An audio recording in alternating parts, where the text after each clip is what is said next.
किती धक्कादायक हा सगळा प्रकार. सकाळी 9 वाजता मला जेव्हा अक्षयने फोन केला आणि तुम्ही बघा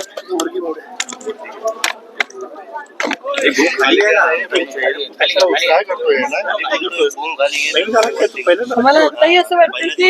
ही सगळी बातमी खोटी ठरणार आता हे सगळं खोटं ठरेल कदाचित, परंतु ज्या पद्धतीने मला वाटतं की महाराष्ट्रातल्या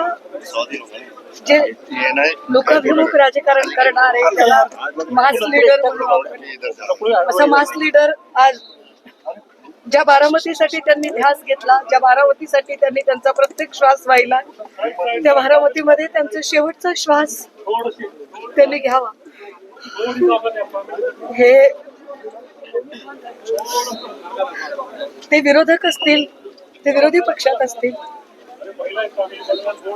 पण त्यांनी कधी न जिव्हारी लागणारी टीका केली ना कधी वेगळ्या पद्धतीनं ते कधी कुणाला फार कडवटपणाने बोलले. आमच्या प्रत्येकाला, महाराष्ट्रातल्या प्रत्येकाला असं वाटेल की आपल्या घरातला सदस्य आज आपण गमावलेला